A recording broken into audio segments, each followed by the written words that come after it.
안녕하세요. 보타임의 미국 소식입니다. 11월 15일 헤드라인 뉴스를 전해드리겠습니다. 보타임의 오늘의 첫 번째 소식을 전해드리겠습니다. 11월 15일 저녁까지 공화당은 214석, 민주당은 205석으로 16석을 남겨놓고 있는 가운데 공화당이 아직은 하원의 우세를 점하고 있습니다. MBC에서는 219대 216으로 공화당이 3석을 더 가져갈 것이라고 전망을 하고 또 분석을 하고 있습니다.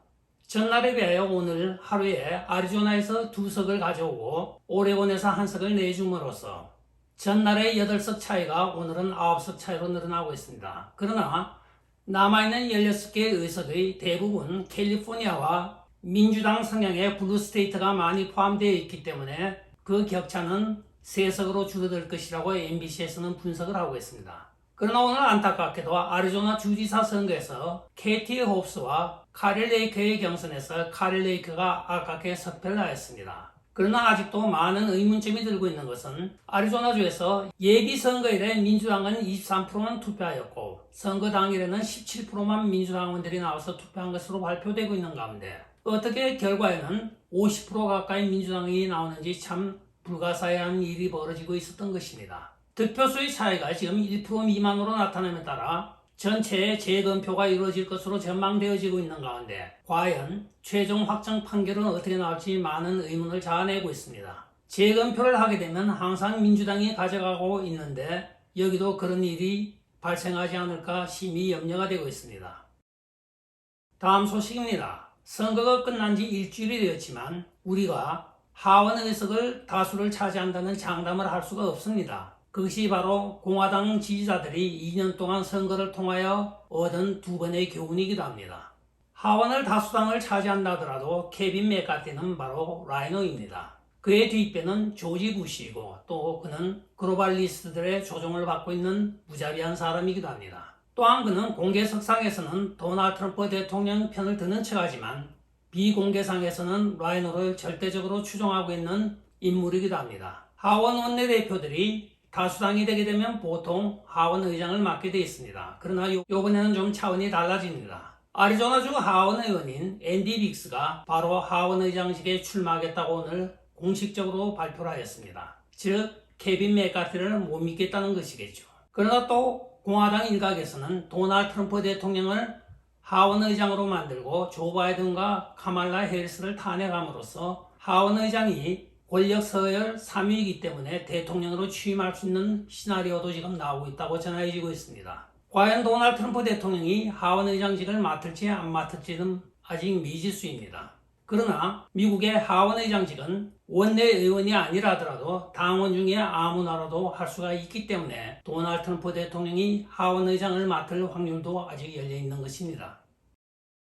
다음 소식입니다. 연방검찰이 루디 줄리아니 전 뉴욕 시장을 검찰 기소하는 것을 기권한다고 오늘 담당 판사에게 공식 사안을 보낸 것으로 밝혀지고 있습니다. 이들은 2021년 4월에 루디 줄리아니 사무실과 자택을 수색영장까지 받아 압수수색을 한 바가 있습니다. 그러나 그들이 1년 이상을 뒤져보았자 아무런 해외 로비 활동에 대한 불법을 찾지 못하여 기권한다고 오늘 발표가 된 것입니다. 이 사건은 루디 줄리아니가 연방검사 시절에 잘란스키 전 정부의 부패한 관리들과 헌터 바이든 관계를 수사했던 그 관계에 의하여 역풍으로 압수수색을 받아왔던 것입니다. 그러나 1년 반 이상을 수사해보았자 연방검찰은 아무런 혐의를 찾을 수 없다고 오늘 판사에게 형사기소를 하지 않겠다고 공식 사안을 발송한 것입니다. 1년 반 동안 루디 줄리아니 마음고생 심히 많이 하였습니다. 중간선거에 하원 다수가 공화당으로 기울어지는 이 마당에 연방검찰이 갑자기 이 사건을 덮기에 급급한 것으로 보여지고 있습니다.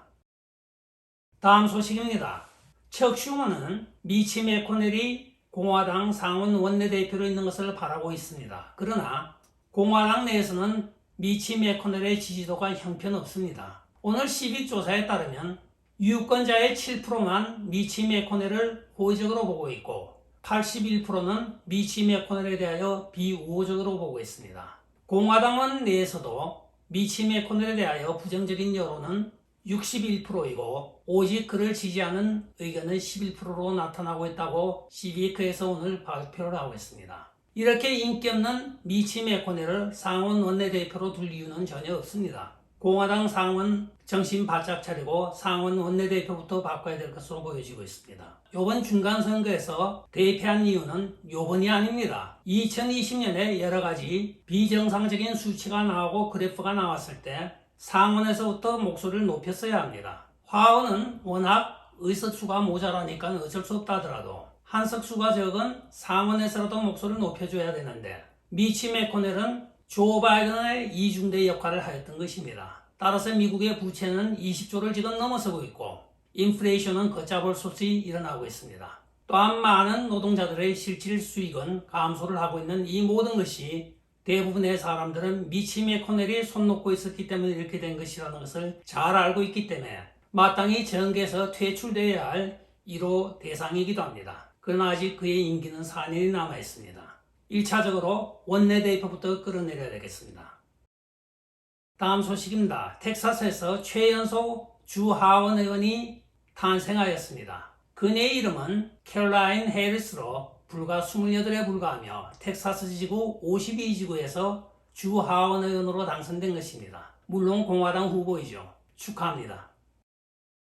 다음 소식입니다. 공화당 하원 감독위원회 의장인 제임스 코머가 우리 공화당이 다수당을 차지하였을 때 조 바이든과 헌터 바이든은 러시아 스캔들에 대하여 또 해외와 여러 가지 연결을 하여 여기저기 비가에게 돈을 챙겨주었다는 모든 사실에 대하여 의회 차원에서 낱낱이 밝히겠다고 지금 벼르고 있는 것으로 전해지고 있습니다. 그러나 이 조 바이든은 그에 대하여 TV와의 인터뷰에서 행운을 빕니다. 잘해보시오. 4년 동안 열심히 찾아보십시오 하고 빈정대고 있습니다. 언론이 자기 편이니까 모든 것을 잠재우고 또 언론 플레이와 다른 이슈로 이 이슈를 덮을 계획으로 지금 보여지고 있습니다.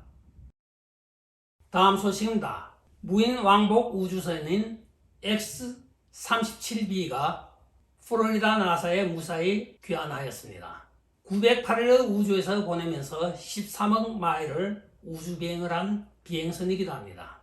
특수 군사적인 임무를 띠고 3년에 가까운 세월을 우주에서 보낸 이 우주선에 대하여 나사는 무사히 귀환하였다고 발표만 하고 있으며 그 임무에 대해서는 군사적인 비밀이기 때문에 발표할 수 없다고 우주항공국에서 발표를 하고 있습니다. 수많은 호사가들은 아마도 UFO와 기타 우주에서 여러 가지 괴물체에 대하여 탐사를 하였을 것이라고 추측은 하고 있으나 추가적인 발표는 나오고 있지 않습니다. 오늘의 마지막 소식을 전해드리겠습니다.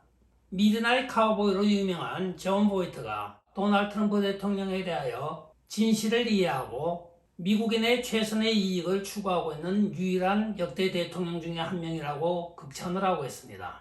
따라서 우리는 그가 2024년에 다시 미국 권좌에 돌아와서 정상적인 미국을 운영할 수 있도록 열심히 기도를 해야 합니다 하고 오늘 헐리우드에서 발표를 하고 있습니다. 좌파 천지인 헐리우드에서 유일하게 가장 우파적인 목소리를 내고 있는 존 보이트, 그는 바로 유명한 아카데미상 수상자이기도 합니다. 끝까지 시청해 주셔서 감사합니다. 좋아요, 구독, 알림 그리고 공유 부탁드리고 댓글 많이 부탁드리겠습니다. 안녕히 계십시오. 바이.